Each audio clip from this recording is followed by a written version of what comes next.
Welcome to another episode of The Fit Frequency. I'm your host, Doug Wattenshade, and today we have special guest Annie Snyder, very, very long time member of Delaware Fit Factory, and my first ever, I don't know if we actually call you, if we could have called you a personal training client. First person that I worked out with before becoming a CrossFit coach. So, Annie, let's go way back in time. Okay. Forever ago. When you and Kyle first decided you're going to do something with fitness, where were you in your life? What made you decide, we're going to start working out? So Kyle has always worked out. And I'm sorry, who is Kyle? Kyle's my husband, sorry. And he has worked out all through high school and just never really stopped, even through college. And so when we started dating and got married, he would always go to the gym. I tried working out with him. I love you, but we cannot work out together. Some couples can, we can't. I would just get too frustrated. So I knew I needed to find my own thing. And I remember sitting down watching, I don't know how I came across it, but the 2017 CrossFit documentary.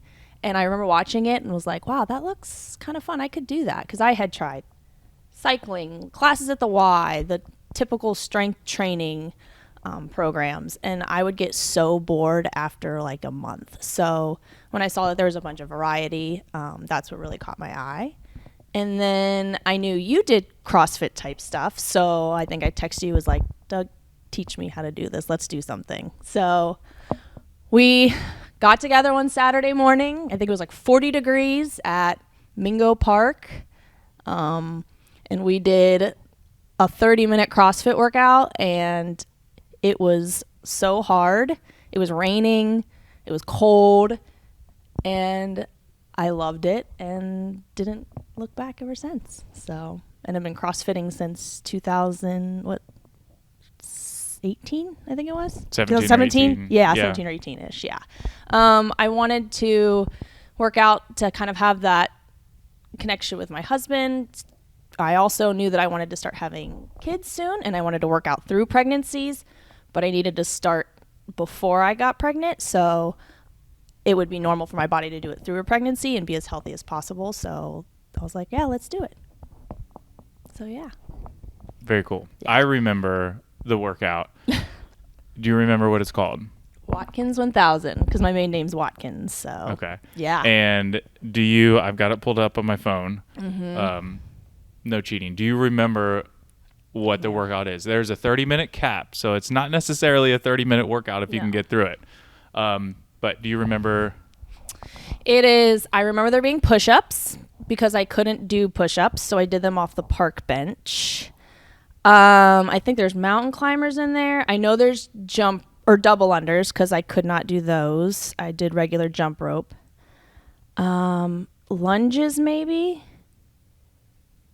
Is there burpees? It starts with burpees. It starts with burpees. Yes. Okay. And then that's all I remember. What else? Am I missing something? Yeah, there's a lot. There is. There's an Okay. order to it. Oh, yeah, it's a chipper.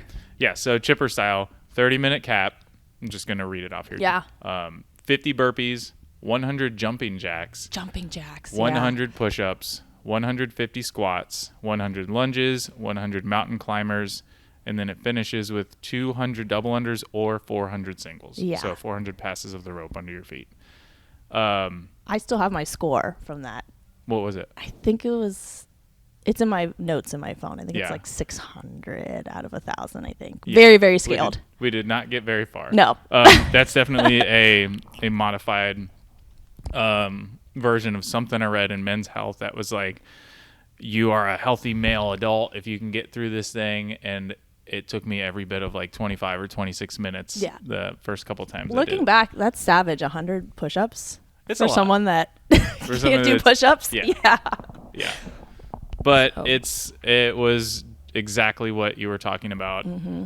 It's not boring. There's a lot of variety. It's total body. And then for our situation, you and Kyle were coming to work out in my garage, and we had some stuff. We didn't have a ton of weights. We had the changeable dumbbells. So there was one set of dumbbells that could change from 5 to 50s. So we Yep. had to share those. So that workout specifically was perfect. Yeah. And it didn't take a lot of time to warm up. We could just No, get like in there and the do first 50 burpees are the warm up. Yes. So, or 100 burpees, whatever it was. Yeah. And we did it in coats because it was so It cold was and rainy. very Yeah, cold. it was cool. it. Very cold. So, Yeah, and it wasn't long after that, just working with you and then having some other friends that I would meet at like Smith Park, for example, just working out and helping others work out when I got the opportunity to start coaching CrossFit, it was a no-brainer. And then you absolutely came into Delaware Fit Factory after that. I mean, I remember you had a squat rack. Yes. Because I tried to back squat. And I went and I did my first back squat. And you said, rack, put it down immediately. What? Nope, stop. Do not Yeah. put that away. And then we started from the very basics of like air squat to learn even how to squat. Because I'm pretty sure my knees touched each other. So Yes. They've come a long way. a long Yes. way. Yeah. So. And same with Kyle. You know, Yep. we joke around a lot about how his squat depth was terrible, but previous limitations and then just being consistent in the gym for both of you and pretty much everybody that we know, just the consistency adds up over time. And even the former bull rider has a pretty deep squat these days. Heck yeah. So, but then when you joined Delaware Fit Factory and you started doing CrossFit consistently, what were some maybe big milestones for you? Ooh, I remember when we maxed out back squat, and I did it correctly with correct form. I think I was like 165, and to me that was like I had a back squat 200. I mean, that was so awesome for me to be able to do that. And I remember then, that day. Yeah. You did it twice. I You don't remember You doing hung it it twice, up and but- then you did it again. And I was like, Annie, that was not a 1 rep max if you did it twice. That's amazing. Great job. Yeah. I remember my first pull up. That came way later. But I remember getting double unders. I remember I used to get really excited at wall walks because anything inverted kind of came easy for me. But I'm trying to think of like some other big monumental. Obviously, like way later down the road, getting my muscle up. That has been like a huge monumental moment for me. But being able to do all the movements for Murph. I haven't done Murph with a vest yet, but RX the movements at least. My first time and getting it in under an hour. So that was a big monument for me. What else? Well, other movements. So push-ups. I can do push-ups now. That was exciting. And that's where a lot of people, when they start, it's, I am not able to do all of these things, and then you're consistent enough, and you're just like, wow. Yeah. I don't know where all that. You start with ring rows, and you start with like push-ups, like you said, on a park bench and whatnot, and it's just consistency over time. And now you're not only cranking out pull-ups, you've gotten your muscle up. You're now looking at potentially doing Murph with a vest, or 100 pull-ups in like with or without a vest is a lot in an hour or even in a day is a lot. So that's a true testament to like your hard work and your consistency paying off over time. And it's just continuing to come, even though the movements are not your strongest. Don't love burpees, but the movement of the burpee later helped me get push-ups. And so, we came in and we tested our front squats, and my front squat jumped like 15 pounds. And I was like, we haven't done front squats in a long time. Why is that? Well, we do wall balls consistently. So those other movements that you don't think are going to attribute to direct strength in the lifts help tremendously. Just keep showing up for them. So yeah.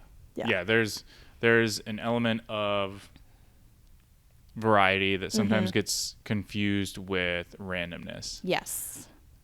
There's a lot of thought that goes into what we do in class every day. And even if there wasn't just the reps and the intention that can go behind every single movement, and then the 23 hours outside of the gym, which you're very aware of, you can either sabotage yourself or you can accelerate your progress towards a front squat PR or, whatever it would be. So, yeah, it's not just random willy-nilly stuff to come in and break a sweat. There is a purpose to everything. And if you're intentional with it, like you said, Absolutely. you'll surprise yourself with some awesome PRs. Oh yeah. Let's switch gears from like performance to more lifestyle stuff. It's almost every Sunday. There's 2 little ones running around. Yep. And one of them wants to talk to me about his Rubik's Cube and tractors, and the other one wants serving you ice cream. Serving me ice cream and cleaning mirrors and whatnot. So you have done CrossFit in some fashion through 2 pregnancies. Yes. Give us the tour of what it's like to go through all of that. Yeah. It's been a while since Jude. The only thing I really remember CrossFitting through Jude was, having to go out and run, and Wendy's would be making up their food, and I thought I was gonna die. Yeah, because the old gym, we were right over by the Wendy's and the Burger was King, in the middle of what I call the fast food 500 along Sandusky Street. You can. Side quest That's here. funny. You can start if you're south on 23. Don't do this, by the way. Don't participate in the fast food 500. You can start south on 23 by Kroger at the Wendy's, and then go through, and there's at least 10. There's probably more now, but there's at least 10 fast food restaurants that back in high school you would get one thing from the dollar menu at every one, and then you would see if you could do it without throwing up. And then you'd stop at Little Caesars for the $5 pizza. Well, you could. Yeah, you could now. But that's right in the middle of all that is where our old location was. So you were an early person. 6 a.m. They start frying up the bacon for all and all then the first trimester. And like, you're not supposed to tell people, but like you couldn't run because, that was rough. But then through second trimester was great. Really listening to you. I remember being on the bike and you would come up and ask me questions just to make sure I could still talk and I wasn't pushing myself to the point of like not being able to breathe or overexertion. And then at some point taking the barbell away and only using dumbbells, being safe there, no inverted, no, box jumps in case you fall. But when you're pregnant, it's very hard to put your pride down and do what's you just, you have to do. Because you're like, you can do it. And you think you know your body better, but it's like you just got to be safe and listen to the coaches. And so listening to the coaches is hard. Yeah, I think we talked, I think when I talked to Pam, she said the same thing. There's a mental struggle because you are not in control of so much, and that is something that you used to be in control of. Yeah. And that's definitely not something that I can speak to, but it's something that we it is a tough conversation that all coaches have to have. So whether it's myself or Dom or Gavin or whoever, or if it is one of our female coaches who has been through it, there's this like, hey, I get it.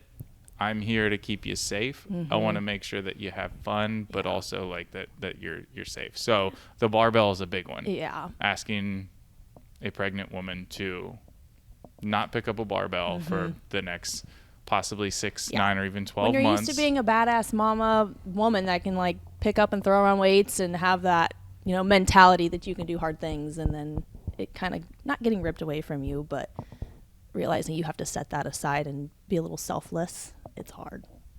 Yeah. But then Jude and Opie come, and then you're right back to it. Yep. How old's Opie now? 4. 4. Which is crazy. Yeah. So, and Jude is 6. Okay. So you have been through 2 pregnancies over the last 6 to 7 years, and you're I would say stronger than ever. Maybe not in I don't exactly know your numbers, but maybe not in the fact of like your deadlift is the heaviest that it's ever been. But over the last still within a year. Yeah. Over the last year, you have done 3 absolutely like wild high level things in the fitness world. And you're a mom of 2. Yeah. And you've got a job. You're not just like you don't just scroll on your phone all day. Nope. So, do you know what 3 I'm talking about? with 3 events. So you've done a high rocks. Oh, my high rocks, my half. Your half marathon, which is That was the hardest of them all. and then we just finished the open. Oh, the open, yeah. So And then, I mean, Thunderbro cycle, that was very oh, hard. well, there you go. There you and go. a 12-week bodybuilding cycle. Yeah. So you've not only like used CrossFit to get you through a whole bunch of like big life situations, but like talk a little bit about how life helps CrossFit. It helps. CrossFit helps with your life with these other fun things, but Yep. then also, maintaining a real life, a Yeah. job, 2 kids, Yeah. all that. So, CrossFit has taught me that I would say 2 big things. That it's given me the self-confidence boost of like I can do really hard things, especially getting my muscle up. When I started, that was a pipe dream. I could never even imagine. Like that was not even in the cards. And then I finished a Thunderbro cycle and I was feeling really strong. I was like, you know what? What if I could do that? And I remember starting, and it took 2 years, but finally getting it after 2 years showed it was just those long-term goals that are reachable and starting to realistically set goals in realistic timelines. Because before that, and you're flooded with the media of 6 to 8 weeks, and that's not real. And if it is real, it's not sustainable. So setting long-term goals with little mini step goals along the way, it has just completely changed my outlook there. I teach that to my son now. He sets these goals and they're huge because he's 6. I want to be able to ride a dirt bike. Well, let's first ride a real bike. So teaching him how to do that. And then what else? I'm kind of drawing a blank here. You've proved to yourself that you can do hard things. Yes, I can do hard things. And what else? And you teaching your kids. Teaching my They kids I can do hard things. It's inspired to me, in my work life. So I had my boss, he's kind of watched me go through this transformation because my boss has known me for a really, really long time. And I remember on my review, he put in, this is for work, he put in that he was so proud of the accomplishments that I had done in the gym and CrossFit, because it shows that I have a work ethic. It shows that when shit gets hard, you're not going to give up. You're going to pivot if you need to on a goal. You're going to, do the work, and he can see how that reflects then turn around in my job and in my work life. And so he wrote about how he's really proud of that. And so it really just full circle comes around and really affects every part. That's awesome. Yeah. That's awesome. I think that might be, I mean, I've seen it myself, and then just in passing, I think that's such a cool. Yeah. Where would you rank that? Your work review. My work Where review, would you yeah. rank that with your your pull up, your muscle up, your half marathon? It's definitely up there. Yeah. For sure. That's wild. If your employer can see, I was like, oh. yeah, that your hard work in the gym is maybe not changing, but like influencing and bettering your life outside of the gym. That's really cool. Yeah. And he also sees that, I'm way easier to work with if I can get my work in that day. Yeah. I'm not mean. So, not that I'm mean, but I work better after, being able to have that me time and getting my workout in. So, very cool. Yeah, it's really cool. Tell me a little bit about Deb. Oh, okay. And her journey in the seniors class. Okay. Just from what I've seen, so Deb is my mom. And growing up, I always kind of watched her struggle with knowing she needed to go to the gym and work out.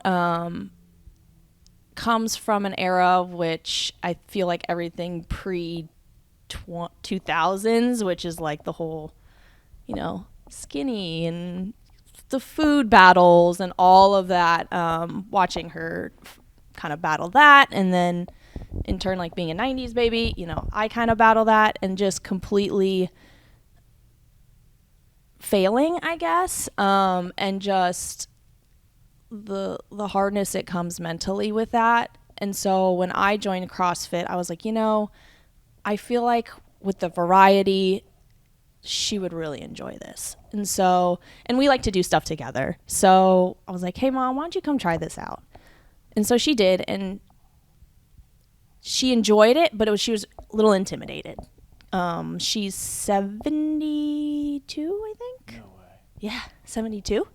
So looks fabulous. But so you have 70 years of just kind of the struggle of the gym. And so she comes in and there's all these people flying through the air, and she's like me. She wanted us to keep up. So she would go in and she would just exert herself and exhaust herself, and then it would be hard for her to recover the next couple of days. It would take her a couple weeks. But now that she's doing the seniors class and things are kind of scaled down to where she feels comfortable and at her level, she absolutely loves it. She's got ladies that are doing kind of the same pace as she does.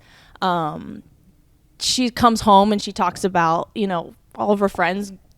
She's like, oh, so-and-so did this today. Or, Kelsey had us doing box jumps. She's like, I jumped on a box. I'm like, that's awesome. So and it's been life-changing for her. She looks forward to it. She was doing like one class a week, and now she's all three, and then sometimes free fit on Saturdays. And so she's learned a ton through you guys with the working out, pacing yourself to what's appropriate. You shouldn't work out so hard that you can't walk for 3 days. So learning that, and then also learning the proper nutrition to how to recover afterwards. So yeah, I've definitely noticed, just knowing your mom for so long, the biggest thing, I don't even know if anybody in the seniors class like tracks weight. Not that they should be chasing PRs or anything like that. I don't think like we do. Yeah. But just knowing your mom for so long and seeing the confidence boost, and like she'll come in and immediately start talking to the coaches, and when class is in full swing, everybody's talking about their grandkids and the next vacation and what we're doing over the weekend and all that kind of stuff, which is really, really awesome to see. It doesn't matter like what class it is, but the group of like-minded individuals just getting after it and really enjoying their time, and maybe forgetting that they're there to improve their health. They're just there to have a good time. Yeah. Which is really cool. And that's how CrossFit's been for me too. I used to come for the workouts. Now I come for the friends, and the workout is just the extra. So just happens to happen. Just happens to happen. Yeah. And we just all really enjoy each other. So it's really fun. Yep. And she's getting to experience the same thing with her seniors class. Very cool. So yeah. Rapid fire questions. Oh gosh. Okay. If you're thinking at all about it, you're thinking too much. Okay. All right. Your favorite movement in CrossFit? Either double under or power clean. Least favorite movement? Oh, squat snatch. Anything snatch. Whoa. Or a pistol squat. Woof. Okay, that's fine. I'll accept that. The number of people who said snatch or squat snatch or overhead squat on our recent Facebook post. Me. Well, y'all need to get better at holding a barbell overhead. I need my ankle mobility to improve. Y'all need to improve your ankle mobility. Yeah. Okay. I know my problems. Favorite, let's say, favorite hero workout. Oh, favorite hero one. I'm trying to think of what's the difference between the hero ones and the notables. Well, I would say favorite benchmark workout. One that gets repeated. Kelly, that has I like Kelly. Kelly. Yeah. Running wall balls, and box jumps. Yeah. Lots of it. Yep. Okay. Least favorite benchmark or Fran. Okay, why? Fran. Because I don't sprint. I have one pace. What is that pace? Just slow and steady wins the race. That's why I do high rocks, which is like an hour long. Because my pace for a 20-minute workout is the same pace for a 6-minute workout. It's not my strength. Okay. I'd rather Murph than Fran. Okay. If that tells you anything. That's fair. Okay. Beach vacation or... Beach. So it doesn't matter. Yeah. if you say mountains, beach. Okay. You're about to tackle, let's say you're going to tackle Fran. Oh, God, okay. Right? And somebody's like, hey, you got to do it in this time with this weight. And you do it. What is your victory meal? Victory meal? Like for me, I'll give you an example. When I signed up for the half marathon, I knew once I finished, we were going to go get some chicken and waffles. Yeah. Oh, I don't know. Probably pizza. I'm lame. It's not very exciting. Probably a good Delco pizza. Okay, this is probably the most important topic of discussion of the whole episode. Or does it have to be like? It might be ice cream, like, because I'm a sweets girl. We're gonna go back to pizza. Okay. Does pineapple belong on pizza? Yes or no? I've never had it. Good. Okay. Keep it that way. Okay. It's illegal. So no. Okay. It's illegal. No. Okay. Real big picture stuff here. Okay. Bodybuilding or CrossFit? If you could only do one. If you could only do one. Oh, CrossFit. Yeah. Okay. Bodybuilding gets boring. I like it to dabble it in there for a little bit of a change when I'm getting a little burnout, but my heart's back at CrossFit. I always come back.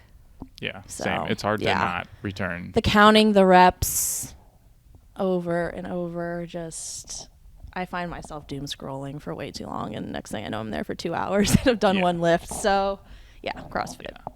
Yeah. You've probably the speed and the intensity. Not that it's like too fast or too intense for anybody, but like the way classes and workouts just keep going and going versus bodybuilding. You do find yourself in the traditional gym, in the like Globo gym mindset of like, I'm going to do some reps and I'm going to sit down. Yeah. And in 5 minutes rolls by and you've got 8 sets of 8 exercises. That 3 adds up. second That's tempo. 40 minutes of rest. Oh my God. Yeah. I love the results of the bodybuilding because I feel like, doing Thunder Bro, you can see results quickly, but you're doing very intense for 12 weeks straight, but it's just boring. It's mentally hard. Yes. So I tell people it's a lot a mental that challenge. So a lot of people think that like bodybuilders are just like dumb pretty boys or whatever, but like they're No. the most disciplined. So if you can call them athletes, disciplined. which I'll call them athletes. They're the most Yeah. disciplined athletes ever because they have to be so focused and intentional with all of their exercises, and then They have to eat so much. they got to eat the right stuff. There is no messing up if they're going to get on stage and they need 3% body fat. So with that, what is the 23 hours 23 away from the gym? What is the hardest part for you? Where do you sabotage yourself? Where do you find yourself potentially sabotaging yourself the most? So I struggle with the meal prep and having time to meal prep. I've got 2 young kids that still need me pretty frequently. They can do things on their own, but if I do that, then I have 30 minutes of cleanup ahead of me. So, and everyone's just set aside a Sunday. Well, all it takes is one baseball practice on a Sunday, and next thing you know, you don't have time to meal prep. So having meals set up and good food that's just quick and go is where I struggle. Some weeks I get it and I'm good, and some weeks I just don't have time. So, and then I get caught in the cycle of instead of eating something bad, I just don't eat at all. And that's really bad too. So, that would probably be the hardest part for me, especially with all the sports and running around and then having to make sure you're bringing it with you so you are eating. So eating enough is probably the hardest part for me. Yeah, and you're definitely in it. And it in the thick of it. And it doesn't slow down anytime soon. So do your best. Yeah. And I know Pam recently made an Instagram reel that was and this is definitely one of those easier said than done things, but like do your best to have a protein ready to go. Everything else can kind of fall in line, but like the type of training that we do, if you've got 10 pounds of chicken in the crock pot, you can make 100 meals with it, and like 100 different meals. So do your best. You've got time to I know you've got several years ahead of you to figure out. I eat a lot of cottage cheese and a lot of Greek yogurt, so perfect. I love it. Yep. Okay, so let's wrap this up with just 2026. We're 3 months in. So Q1 is almost done. Yeah. What kind of goals do you have? They can be, gym related or not. What does 2026 look like for Annie Snyder? Oh, it's funny. I had so many goals and I've done so many things that 2026 is kind of don't set goals and just have fun. Like I went straight from, like I said, a Thunderbro into an open, into High Rocks, into a marathon, and I just kind of need to go back to the fun of it. So that is my main goal, is to just be back in love with it, and do it for the fun and do it for the friends. But with that, I do want to get stronger. I would like to see some of my lifts go up so that when I'm in the workouts, some of the weights aren't just like absolutely crushing me. And then get my nutrition back, because me eating and how much I eat directly correlates my workouts. I can tell by how fast I can peel myself up off the floor of the burpee of like what I've eaten, or if I haven't eaten. So yeah, getting the nutrition down was probably, if I'm gonna have a goal, would be that. Okay. Yeah. So not necessarily outcome No. or like end goal, but finding a good routine and getting some enjoyment back into the process. Yes. Yeah. Very cool. Goal is to not set goals at the moment, if that makes sense. Yeah. So, Absolutely. You did have, because I did have so many back to back, and I think I just kind of burnt myself out a little bit. But yeah. So yeah. Cool. Well, keep it up. Thank You're you. absolutely crushing it. Thank you. We love seeing you and your family in the gym. Yep. All of them. All of us. And the whole crew. Watkins and Snyder clan. Very cool. And the kiddos are watching. So just trying to create the next generation by having them here. They love coming. They love talking to Mr. Doug. So Mr. Doug. Awesome. Well, thank you for checking out this episode of the Fit Frequency. If you enjoyed it, be sure to pass it along so somebody else can get some value out of this episode. And remember to eat better, sleep better, and train better so you can be better every day. Yeah. Catch you in the next one.